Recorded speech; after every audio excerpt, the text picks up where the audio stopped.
Buenas tardes. En esta oportunidad estamos acompañados de la profesora Ivette Vergara Jaén. Es psicóloga organizacional con 30 años de experiencia en este tema. Además, ha sido gerente de recursos humanos en empresas privadas como hotelería, el Hotel Radisson de Capolis, por mencionar algunos. También ha trabajado en el sector público como directora de recursos humanos.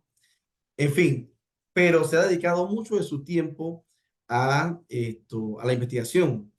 También en este momento nos ocupa, por ejemplo, el tema del empowerment. Queremos conocer, profesora Ivette, en su experiencia, tanto en la parte que ha trabajado, la parte académica con estudiantes de nivel, tanto de licenciatura, de maestría, cómo ha trabajado, qué se entiende por empowerment y cómo de esta manera lo puede ilustrar el grupo del doctorado en ciencias empresariales de la Universidad de Panamá a comprender en el contexto de los negocios qué es empowerment. Ok, bueno, hola, mucho gusto a todos. Un honor estar compartiendo con ustedes esta sesión. Bueno, desde mi experiencia pudiéramos hablar primero el concepto como tal. No es un concepto que salió netamente del área empresarial porque no fue así. El concepto empowerment o apoderamiento o empoderamiento, como lo hemos trabajado en diferentes traducciones, por ponerle la definición, nació, por decirlo así, desde el ambiente de la religión. Pasó y navegó por la sociología, atravesó la educación, entró con la psicología, que quizás aquí es donde vemos un poco más el aporte del empowerment desde el punto de vista psicológico, pasó también por el área de trabajo social y terminó, por decirlo así, tomando un nicho o fuerza en los entornos organizacionales, que quizás donde lo conocemos hoy día. Fue introducido aproximadamente, para que tengan una idea, no es algo que tiene muchos años, pero aproximadamente para la década de los años 60 es que se empieza a utilizar el concepto. Sobre todo la que lo más, vamos a decir, el área que más lo definió fue la sociología. Y desde la sociología, precisamente porque las sociedades debían empoderarse para las tomas de decisiones de sus comunidades, de sus grupos, de sus líderes. Entonces el concepto de empoderamiento surge del entorno sociológico como una forma de interpretar cómo los grupos podían empoderarse de sus tomas de decisiones y de los liderazgos que en su momento, a través ya sea de decisiones políticas que les hubieran tocado convivir, o decisiones sociales propias de sus culturas, el fenómeno se estuviera dando. Así que como sale de la sociología y lo define como el contexto que tenía que ver con la sociedad, pues obviamente, adivinen, rápidamente fue agarrado por las disciplinas, sobre todo la psicología, en el segundo nivel, para casarlo con la teoría administrativa de la administración científica que se estaba dando en ese momento y ubicarlo dentro de una necesidad fundamental que estaban teniendo las organizaciones en su evolución, es decir, el ser humano y el aporte que el ser humano tenía en ellas. Así que, sobre todo en la época de los 60 para acá, viene reforzándose. ¿Qué es lo más significativo que nos ha aportado ahora para el entorno que nos compete el día de hoy, que es la parte organizacional? Bueno, ¿a qué se están enfrentando las empresas hoy día? Las empresas hoy día están necesitando prácticas organizacionales donde realmente, producto de la globalización, producto de grandes cambios que se mantienen continuamente, necesitamos tener personas, como quien dice, den la milla extra, que puedan trabajar a este ritmo dentro de las organizaciones y obviamente pues alcanzar sus objetivos. Así que realmente dentro de las prácticas de las direcciones gerenciales o las prácticas administrativas, tiene de una u otra un impacto en todo lo que tiene que ver, por ejemplo, con la efectividad de la dirección. Nos ayuda a ver qué tan efectivos somos los directores. ¿Qué tan efectiva puede ser la organización en un momento dado cuando dentro de estos entornos el tema del poder y el control son compartidos?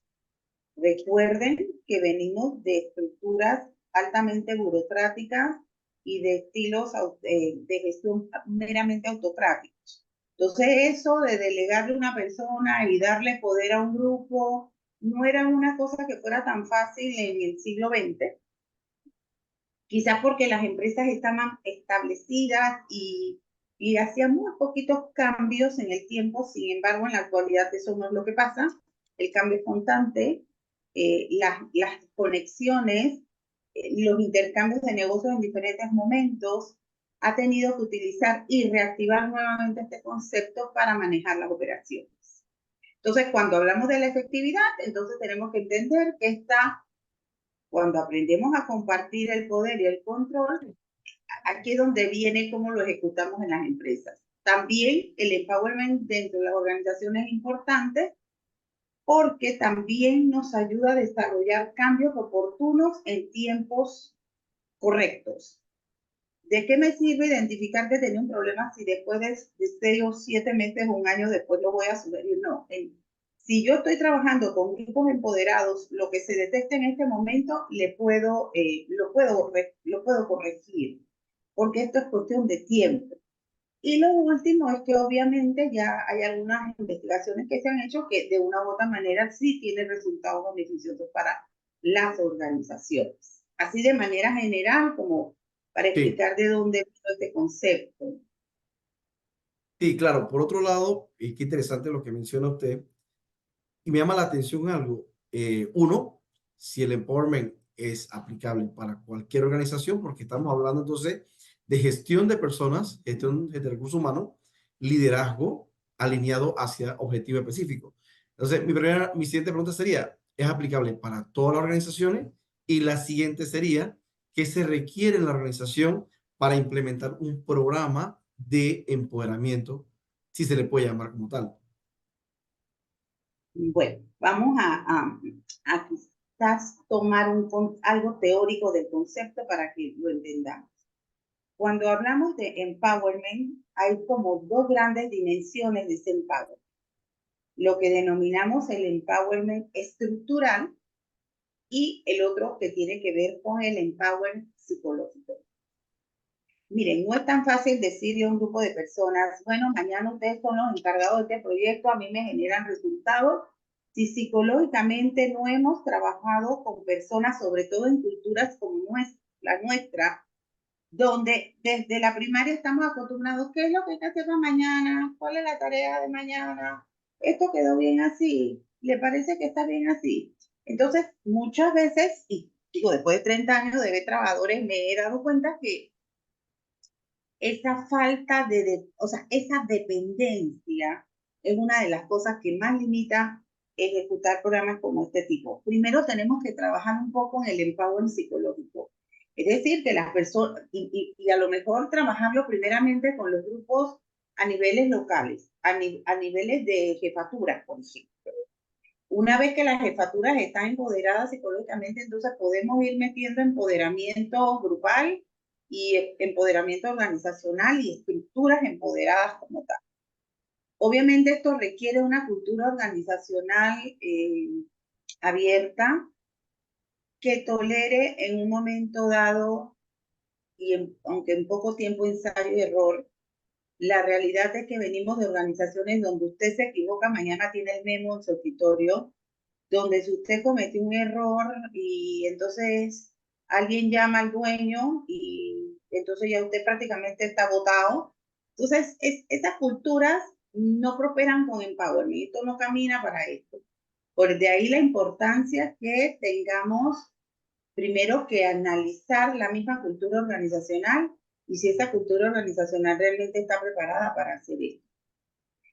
Sobre todo es muy difícil en empresas familiares, quiero decirles, donde estas decisiones del padre, los hijos y la otra generación que no se la quiere pasar porque nosotros no la sabemos todas y Así es. entonces voy a empoderar a otro grupo y entonces yo lo que tú me estás diciendo no sé, voy a preguntárselo a mi papá para ver si está de acuerdo. Entonces en esos ambientes hablando de empowerment, con honestidad, no sirve. O sea, no, seamos realistas, no funciona. He trabajado, por ejemplo, esto en mi experiencia, por ejemplo, con las cadenas americanas, las transnacionales.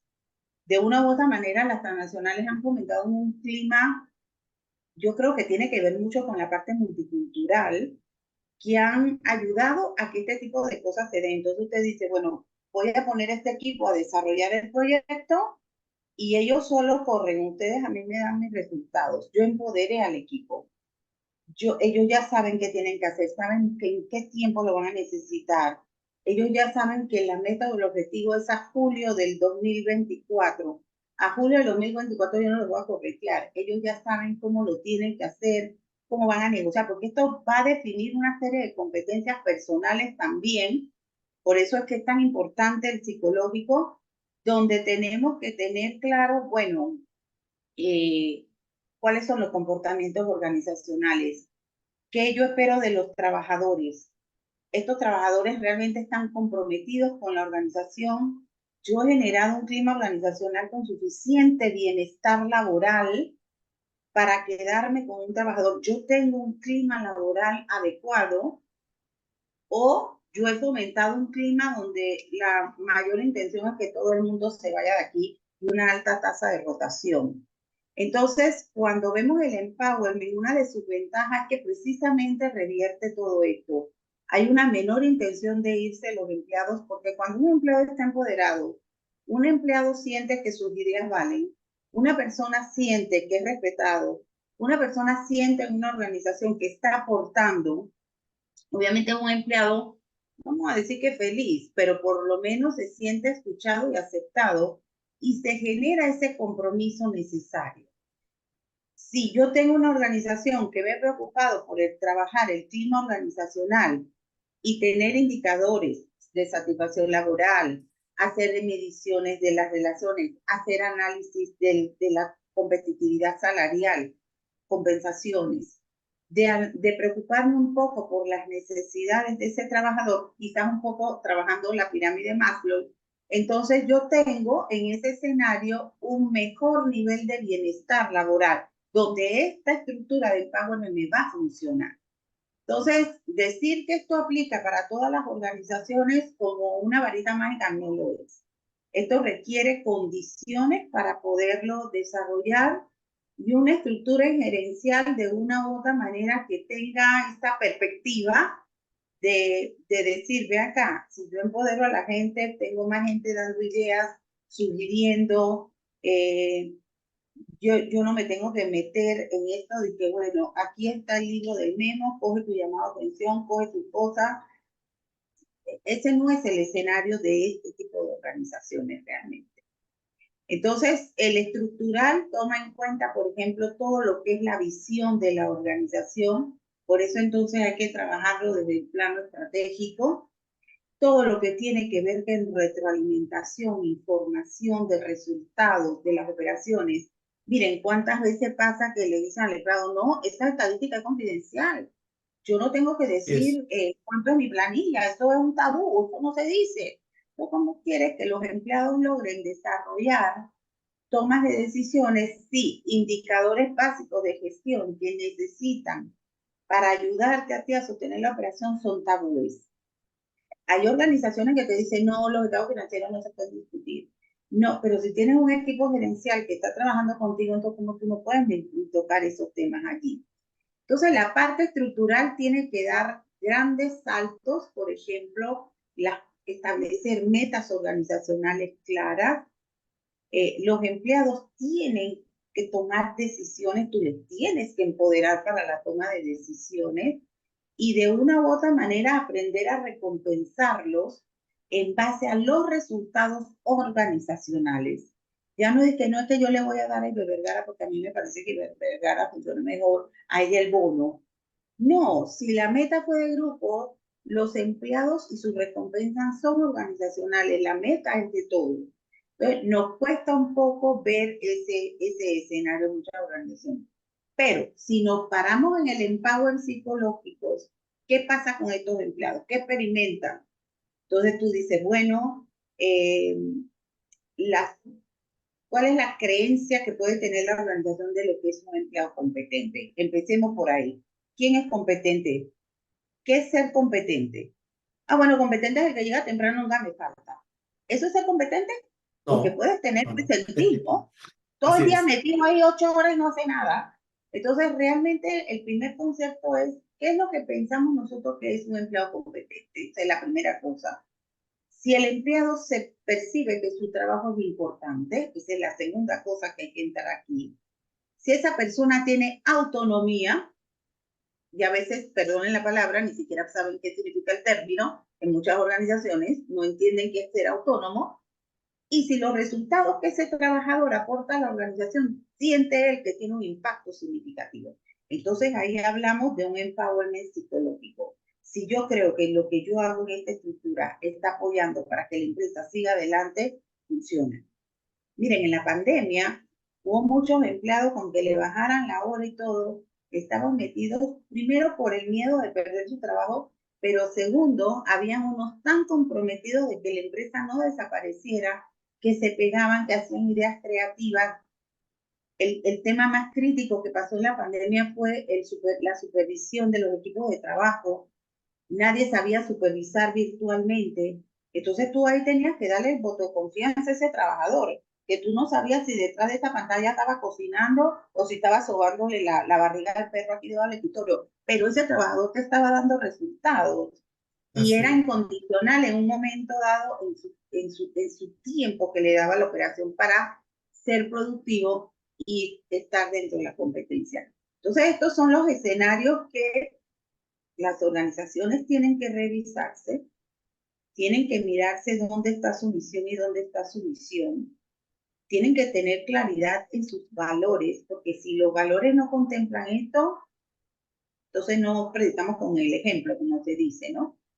Sí, Esto, eso para planteártelo así. sí, sí, exacto. Qué interesante porque lo que menciona, yo podría colegir varios temas. Uno tiene que ver con la toma de decisiones, efectivamente, que sabemos que en las organizaciones tenemos mucha gente que está nombrada en el cargo de jefatura, sin embargo, no toman decisiones.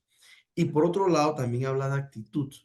En su experiencia, estas dos variables, tanto toma de decisiones en personas que ya están ocupando, pues, mando para tomar la decisión, y lo que hacen es que procrastinan en alguien más, y por otro lado, la actitud de qué traen y cómo le ha tocado a usted trabajar, por ejemplo, su experiencia, estos temas. Voy a hablar quizás de donde lo pude ver un poco más, que fue en el sector hotelero, con cadenas, por ejemplo, la cadena Radisson con la que trabajo. Esta gente, culturalmente y coloquialmente hablando, es by the book. Todos los reglamentos están escritos, los manuales están escritos, los procedimientos existen y todo. Todo te lo dan. Ahora tú arranca, arranca como quien dice, ya yo te di todas tus variables, te puse las fichas en la mesa, juégala. Entonces la jugada principal es, ¿cómo hago cuando el líder que viene de una cultura, que me lo ponen en Panamá, la gerencia general, viene de una cultura donde prácticamente, y voy a ser bien coloquial para que tú entiendas, le respira al empleado en la nuca.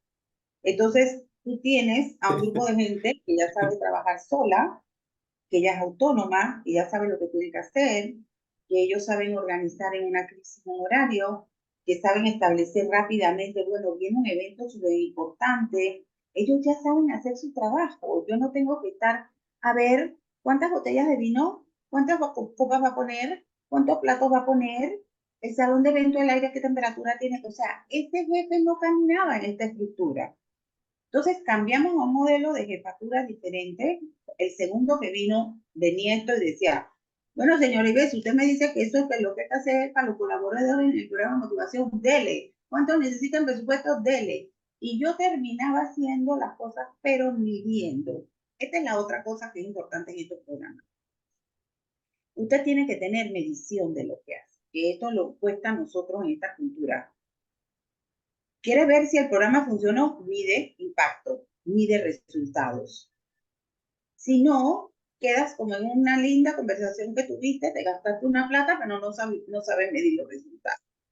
Entonces, este jefe decía, viene este evento, es grande, tenemos estas complicaciones, se nos voló un chiller. El chiller es la unidad grande de aire acondicionado que tumbó un piso completo de un evento. Y lo primero que él hizo fue convocó a todos sus gerentes, hasta a mí de recursos humanos, todos los gerentes, hasta el chef y todo. Señores, tenemos esta situación. ¿Qué hacemos? Entonces, no es el que hacemos de que mi jefe está perdido, no sabe qué hacer, no. ¿Qué hacemos? Porque él maneja un equipo. Bueno, ¿qué hacemos? El ingeniero puede movilizar esto, modificamos un evento, cambia el evento, quiere que bajen los trabajadores, movilizamos esta área, cortamos el aire de esta unidad para darle a ellos. Yo paro la operación en esta área, ama de llaves, ubícame pisos de arriba para abajo, redirecciona. O sea, entre todos pensamos rápidamente cómo resolver el problema. Y eso es empoderarnos. Y entonces ya cuando salimos de ahí, todo el mundo tenía que saber lo que tenía que hacer y el cliente nunca se enteraba de lo que nos pasó. Eso es un ambiente de una jefatura empoderada. La primera que les mencioné es, cancela el evento, no vamos a quedar mal. Y tú estás con una filosofía que te dice yes I can, es decir, Radisson te mete el chip aquí, yes I can, tú nunca le puedes decir a un cliente ni a un huésped, no se puede. Entonces, ¿cómo le íbamos a decir este evento que se cancelaba porque nos dañó el aire, que no se podía hacer? Dentro de nuestra cultura no se podía, entonces había que resolver.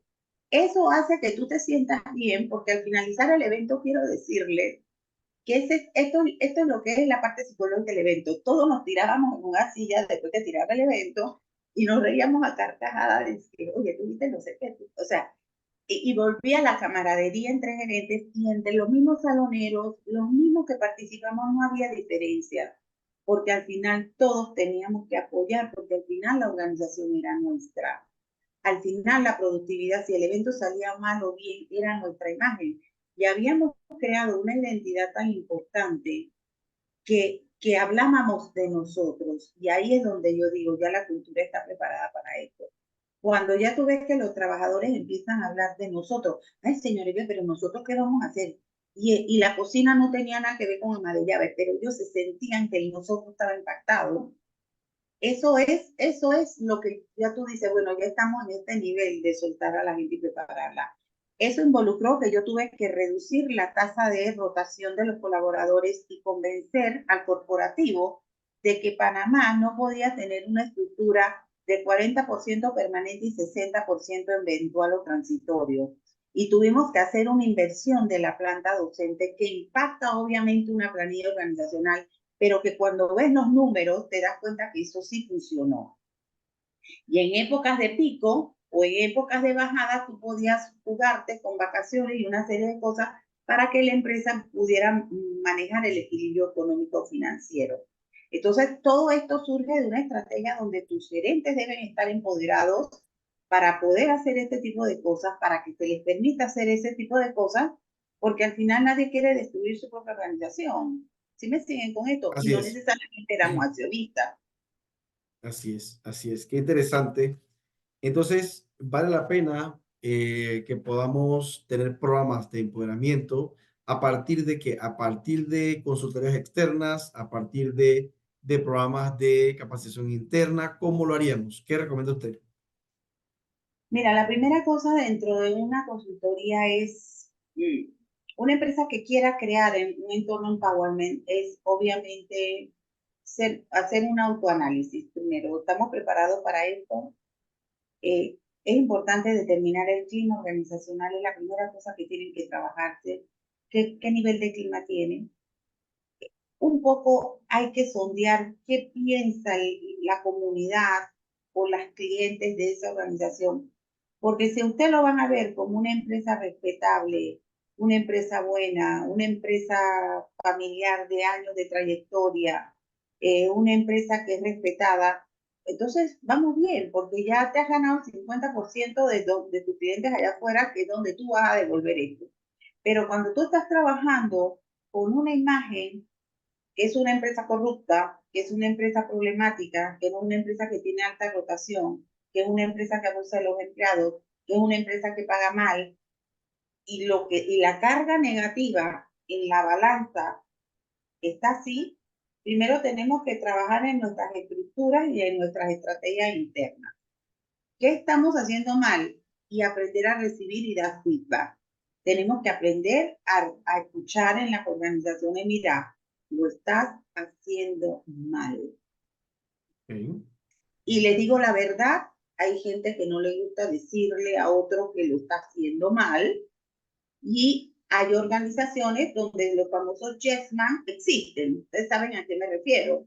Sí, Sí. señor, eso es perfecto. Sí, señor, eso me parece perfecto. Y esos yes man muchas veces no ayudan en nada a que el dueño pueda tener, o el gerente general, o una junta directiva, pueda tener como una visión de 360 grados de lo bueno, lo malo y lo feo que puede estar participando en esta organización.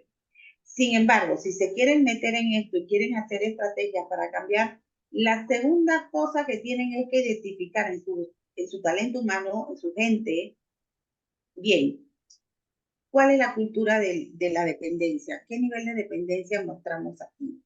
Y entonces empezar quizás a trabajar las capacitaciones para desarrollar habilidades sociales, para desarrollar estilos de comunicación efectiva, para desarrollar equipos de rendimiento, para desarrollar mediciones. No sabemos hacer mediciones de resultados. Y cuando ya tú has educado...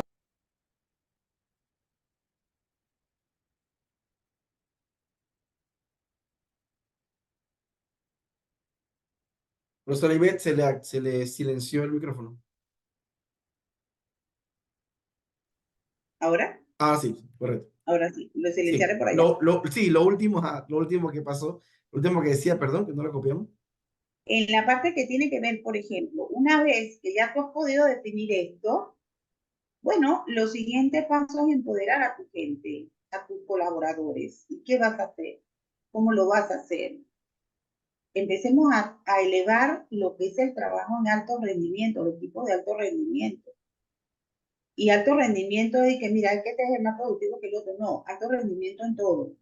Pero ese alto rendimiento involucra habilidades sociales, aprender a que tomen decisiones, a dar y recibir feedback. Así cometen errores, cómo se analiza el error desde una perspectiva de aprendizaje organizacional, no el error como castigo para votarte al día siguiente. Hay que aprender también a ver la parte del bienestar de colaborador, porque recuerden algo, si bien trabajamos inicialmente con las altas direcciones, esto es un efecto cascada. Luego tenemos que irnos con los supervisores hasta que el mismo trabajador que barre y limpia y tal, barriendo y trapeando y limpiando vidrio, ha aprendido a identificarse con esto, que es capaz de ver una oportunidad de un mejor servicio al cliente, hasta de generar una idea productiva del día a día de lo que él hace. Pero si se sienten la confianza de comunicarlo, perfecto. Por ejemplo, yo desarrollé un programa que todos los meses sacábamos un buzón, dice que la mejor idea del colaborador para la organización. Y teníamos un comité. Y mira, esta está proponiendo esto, esta está proponiendo esto, y veíamos, mira esta idea, parece buena que se puede ejecutar. Hacíamos el estudio y luego hacíamos una reunión mensual y tirábamos al aire la idea y decíamos quién la había recomendado y por qué la idea había sido buena y por qué la idea la íbamos a poner en funcionamiento.